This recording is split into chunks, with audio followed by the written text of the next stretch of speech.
All right, it's Thursday. We're getting into our last chapter of the book, which is chapter 30, Electromagnetic Induction. We're going to start off with what's called motional EMF and induced currents.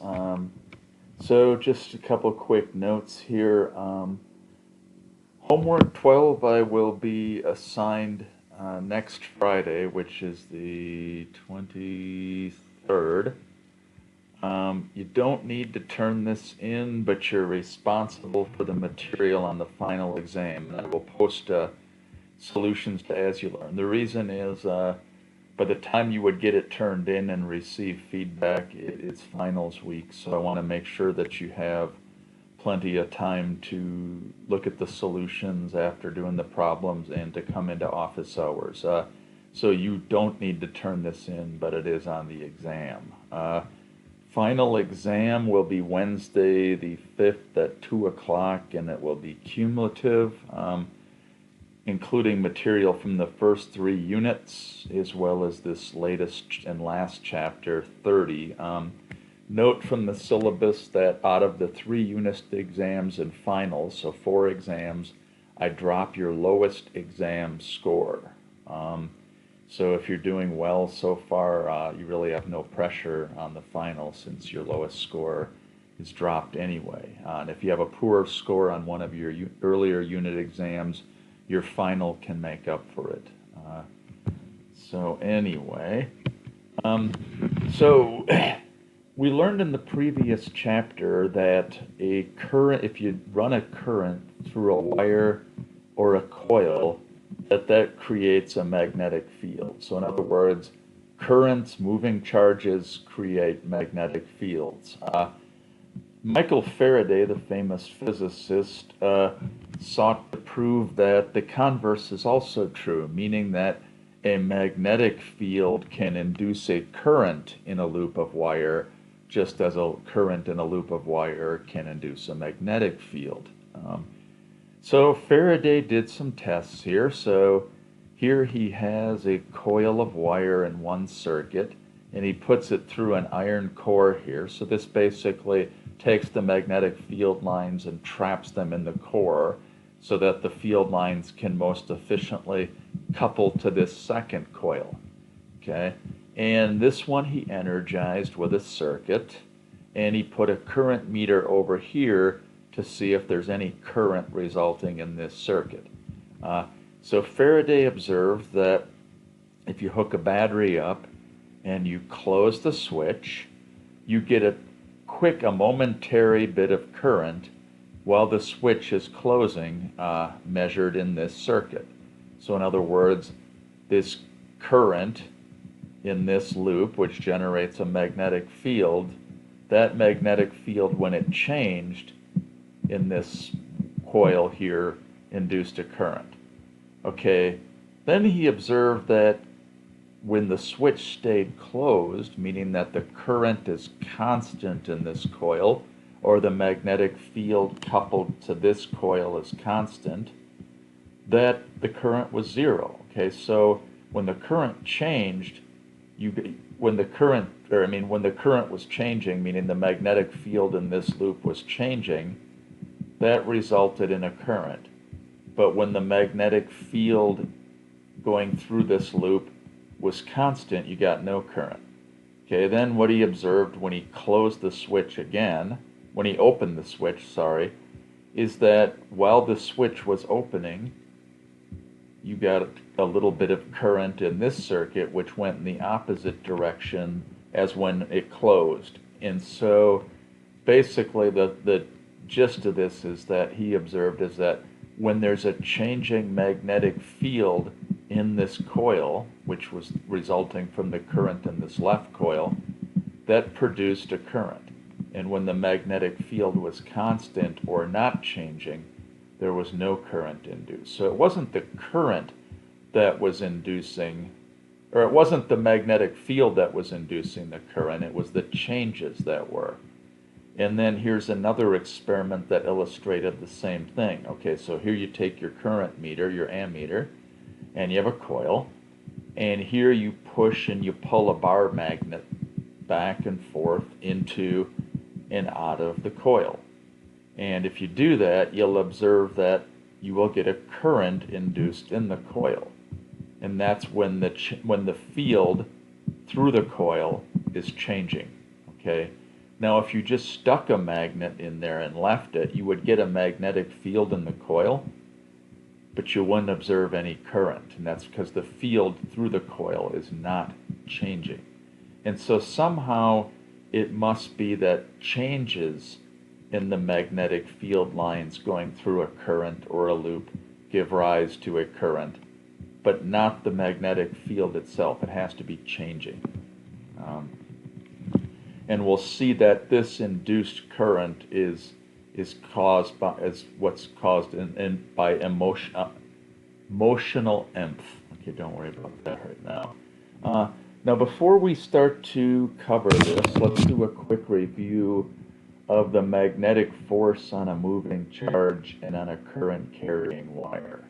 Okay, so if you have a charge Q and it's moving with velocity V in a magnetic field, the charge will experience a magnetic force, and it's given by this cross product here, okay, where the magnitude is QVB times the sine of the angle between the velocity and the magnetic field. And the direction is given by the right-hand rule. We'll do an example in a minute. And so what this says is that if alpha is 0, meaning you're moving in the same direction as the field, sine of 0 is 0, and you get no force. And that's exactly what you observe if you have a moving charge in the same direction or anti-parallel to the magnetic field. There's no force. Okay. Now, when is this the maximum? It's the maximum when sine of alpha is 1, which means alpha is 90 degrees. In other words, there's maximum magnetic force when the velocity is perpendicular to the magnetic field. Okay? And so now let's use the right-hand rule here to get the direction of the force. So more practice. And the right-hand rule says you take your hand and you point your fingers in the direction of the first vector, which is velocity. Okay? And then you point your palm in the direction of the second vector. And so if the velocity in this left picture is upward and the magnetic field is to the right, you take your hand, you point it in the direction of velocity, and then you turn so that your palm points in the direction of the second vector. So in other words, this. And your thumb will point in the direction of the force, and the thumb will point to the right, into the page, I'm sorry. So velocity upward, magnetic field to the right, apply the right-hand rule, and the force on a positive charge is into the page. Okay, and you can go and you can apply the right-hand rule in each of these cases to get the directions of the force. Okay, and the direction of a negative charge is just in the opposite direction is the force on the positive charge. Okay, so that's the force on a charged particle in a field. Then we derived that since a moving charge constitute a current, we can write Q and V as I times L, and you get that the force on a current carrying wire, where L is the length, is equal to IL cross B. So in other words, it's perpendicular to the current that the wire is carrying and to the magnetic field.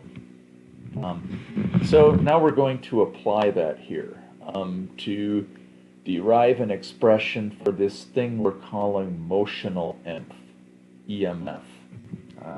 And so consider in this case a magnetic field which points into the page. So that's why we have these X's, right? The tail of the arrow. So B is into the page. And suppose we have a conductor here, a metal, and the metal moves relative to this stationary field. So in other words, the metal is moving to the right. Okay. Now the metal has free charges which can move. And so if you apply the right-hand rule, the positive charges will experience an upward force in this picture. Okay, so in other words, take your hand, point it in the direction of V, and then rotate your hand while still pointing along V so that your palm points into the page in the direction of B. And when you do that, you'll see the force on the positive charges points upward. So the positive charges in the metal, it's the ions, experience an upward force. The negative charges experience a downward force. And so then as this metal is moving through a magnetic field, you get a separation of charge. Okay? So this separation of charge, this is the same as what happens in a battery, right? Only instead of the magnetic force separating the charge, it's the chemical reactions that separate positive and negative charge. And so now you have positive charge up here, negative charge up here. Gives rise to an electric field, okay? And then you have a force, which is QE, which tends to act on the positive charge. So more and more positive charge is trying to get pushed, magnetic field's trying to push it upward, but this electric field becomes stronger and stronger and opposes that until finally the magnetic force and the electric forces are in balance and we reach this equilibrium condition, okay? And so if we write down that the electric force is QE, and the magnetic force, when the magnetic field and the force and the velocity are perpendicular, is QVB sine of 90, which is 1. You set these two equal, and you get that the electric field strength at equilibrium depends on the speed, and it depends on the magnetic field strength. So in other words, the faster this conductor is moving through the field, the larger the electric field is generated.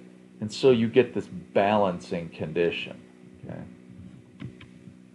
Now, this electric field gives rise to a potential difference, or an EMF, an EMF. And by definition, in the early chapter 25, we saw that the potential difference is just the negative of the work done by the electric field in separating this charge. So we write down work by definition, it's the work per charge, is equal to negative E dot ds, okay? Now in this particular case, the electric field E is in the J direction, or in the negative J direction, and ds, that's a typo, and ds is in the positive J direction. So as we're separating charge, we're pushing it upward against the field, and so you get that the work done by the electric field is negative V times L times B, and the change in the potential difference is just the negative of the work done by the electric field, which is VLB. So in other words, this conductor moving through the field, there's a potential difference generated between the two ends of the conductor, and its magnitude depends on the speed, the length of the conductor, and the magnetic field. Now, we didn't say anything yet about what is causing, what is actually being done to move this conductor to the right. We'll see in a little bit it takes mechanical work. So in other words, you need to apply some force to push this conductor through the magnetic field to the right. And that gives rise to this EMF. So since an EMF is a potential difference, we define what's called the motional EMF as the potential difference across the conductor, and that's equal to VLB. And so this charge moving through a field results in a generation of a voltage between the two ends, okay?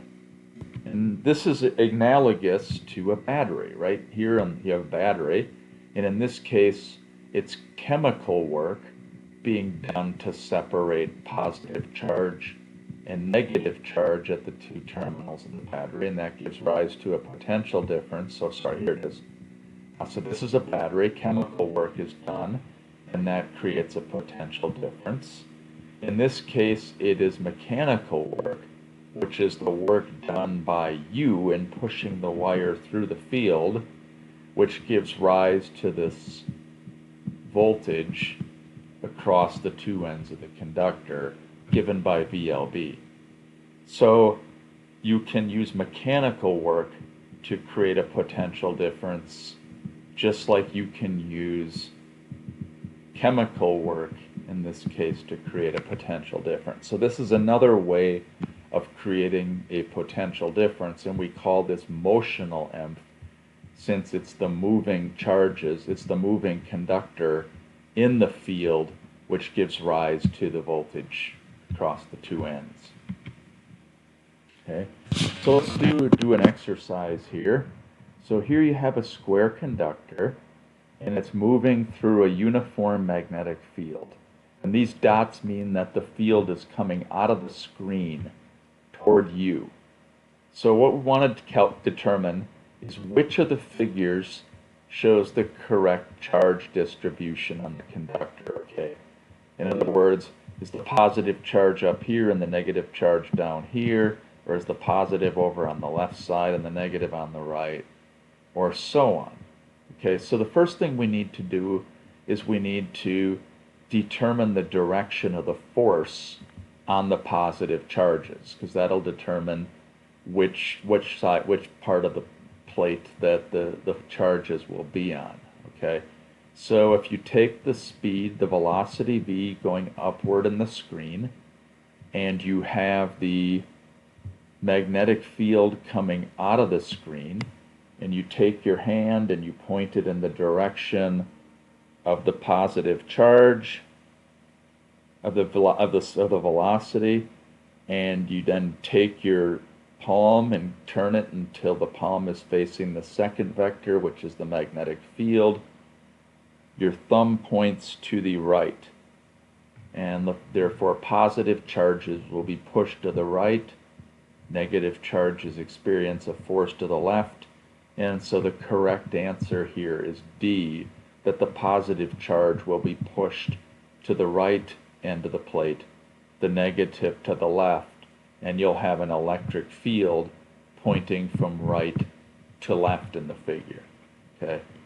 So you should be able to do this. You should be able to calculate the magnitude of the EMF induced if you know the velocity, the magnetic field direction, and the length. And you also should be able to apply the right-hand rule to determine the direction of the electric field and the direction of the electric and the magnetic forces. Okay. So let's do an example here. So it's known that the Earth's magnetic field over northern Canada, up here by the pole, the North Pole here, points straight down. Okay, and we can see that because remember the Earth's geographic south pole is like the north pole of a bar magnet, and the Earth's north pole is like the geographic north pole is like the south pole of a magnet, and the field lines go outward from the north pole of the magnet toward the south pole, and so they're coming in toward the Earth here.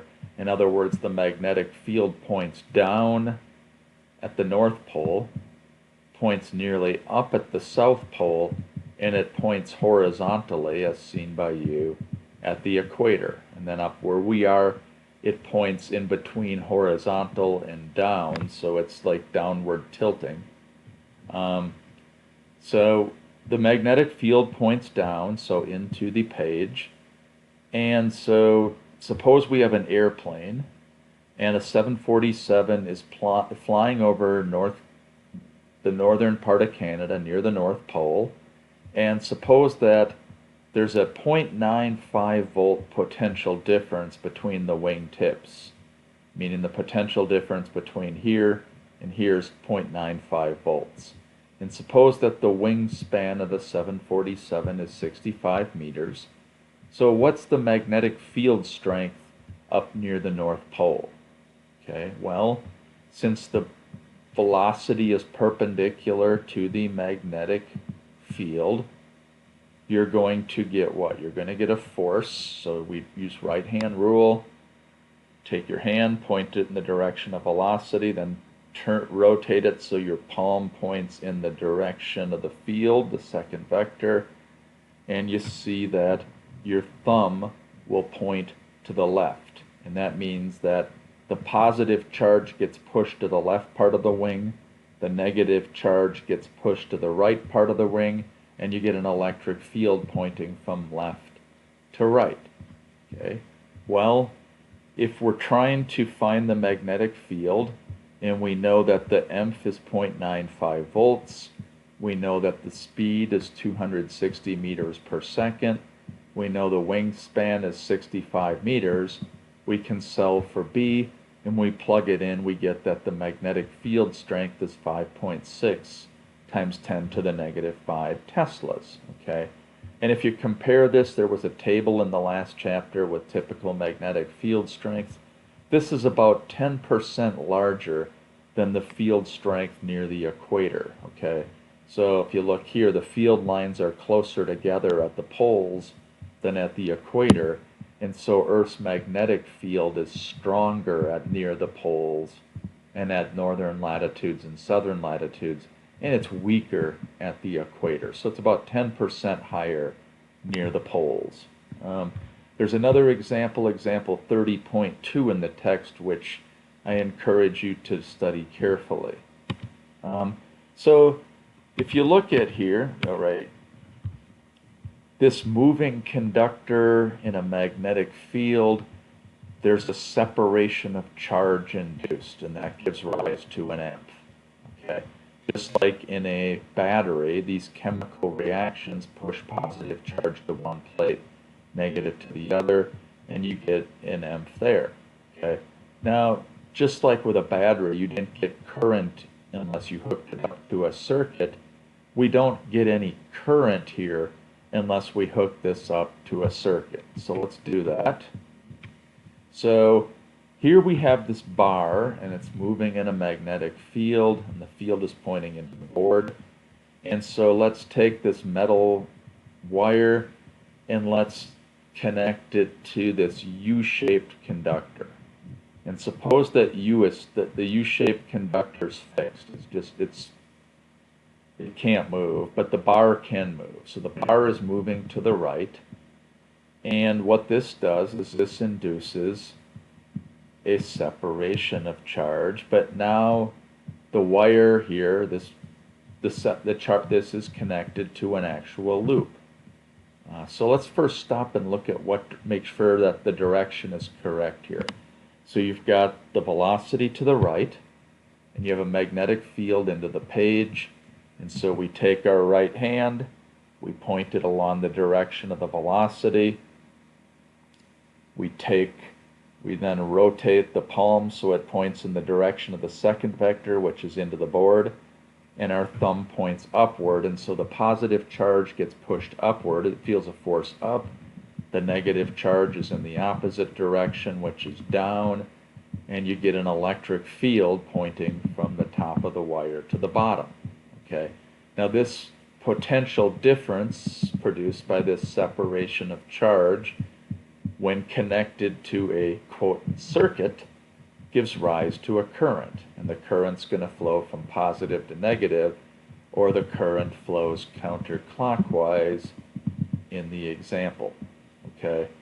Now we'll see in a little bit here that you need to actually apply some force to move this wire along to the right, but for right now just accept the fact that it's moving and that a current is generated in this loop as a result of the wire moving in the magnetic field.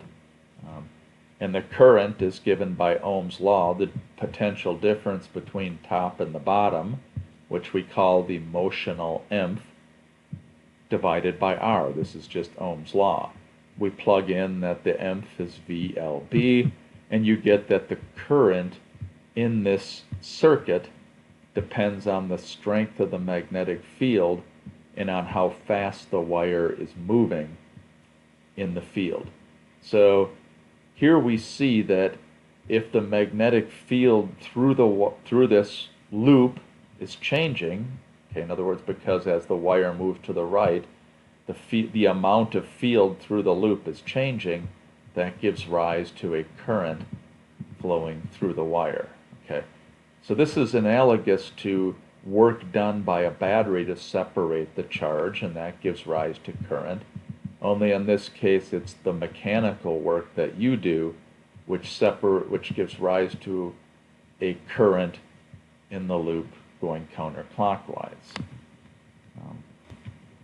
Now, once the magnetic field begins to push positive charge up the wire and current begins to flow in a loop, now you have, from the last chapter, you have a current carrying wire. And so remember that if you have if a current is in a magnetic field, a current carrying wire, that will experience a magnetic force. And so current going upward, magnetic field going into the paper, you apply the right-hand rule, and you see that the result from this current is that now a magnetic force is to the left. And we'll see in a little bit, the magnetic force induced on the wire is always in the opposite direction of the velocity. And so the velocity is to the right. This magnetic force acting on the wire is to the left. Okay. Now, if you've got a force from the magnetic force to the left, this is going to quickly stop the motion of this wire, right? Because it's acting like air resistance. It's acting like a drag to slow the wire down here moving. And so we need to pull the wire to the right, or something needs to pull the wire against it to counteract this magnetic force and keep the wire moving to the right with constant velocity. In other words, it has to keep moving or the current's going to stop. So some force must be applied to counteract the magnetic field. And so if we call this force the pulling force or whatever, it's the force due to you pulling it, that must balance the magnetic force, and the magnetic force is ILB. So the magnitude of the pulling force must be ILB, and then we substitute from Ohm's law, I is equal to the nth induced in the wire induced divided by R, and the nth is just VLB, and so you plug this in, and this gives the magnitude of the force that must be exerted to pull the wire to the right against the magnetic field. Okay, otherwise the wire is going to slow down, it's going to stop, and then you get your current goes to zero because your V is equal to zero. Okay, so you can show that if the wire were moving right to left in the figure, then what would happen is you would need to apply a pushing force. The velocity would be to the left. The magnetic force would be opposing the velocity, which would be back to the right. You would need to apply a force to the left. In other words, you would need to push the wire to the left against the field, and instead of a pulling force, it would be a pushing force with the same magnitude. So just as we're going to apply energy conservation to this, so you have a conductor moving in a field. And so what we want to do is we want to calculate the rate at which work must be done by this pulling or this pushing force to keep the wire moving with some velocity v along this U-shaped conductor here. So remember from physics 1150 that work is force times displacement, and so power is force times velocity, which is work divided by time. So we can plug the magnitude into the pulling force multiplied by V, and this is the rate at which you, or whatever is pushing or pulling this wire, this is the rate at which you must be applying work in order to keep the wire moving at constant velocity. Okay. Now, the rate at which work is being done by this input force, mainly you pulling or pushing it, must be equal to the rate at which electrical energy is dissipated as heat by the resistance in the circuit. And we can show this. We can calculate the power dissipated if there's a resistance R here in this circuit is just I squared R, and if we plug in Ohm's law says that the current is E over R, and you plug in that the EMF is VLB, you get that the power dissipated is just equal to V squared times L squared times B. I gotta fix that typo too, over R, and that's equal to the power input. Okay, so I messed up here. The pulling force should have an R in the denominator, so I'll fix that. So it's V squared L squared over B squared over R, and that gives rise, this should be a V squared L squared B squared over R2. And you see that the power input, or the rate at which you're doing work, is equal to the rate at which power is being dissipated through heat. And so what we've just done here, by using mechanical work to push or pull a wire through a magnetic field, and that work is gone into electrical energy, current, flowing through resistance. So we have just created a rudimentary electrical generator. A generator is a device that converts mechanical energy into an electrical energy. Okay, well, you're exerting mechanical energy to pull the wire through the field, and you, in return for that work, you get a current through here, and so electrical energy supplied to a, quote, circuit. So we have just created a rudimentary electrical generator. So we'll discuss in the next few lectures more practical generators, but this is our first exposure to electrical power generation using mechanical work. So mechanical work being done to generate power. So I think that's probably it. I'm going to fix my few typos here before I post this. And next week we will have our last 3 lectures, Tuesday through Thursday. We'll continue on in chapter 30, and this will be our last chapter of the unit. So that's it.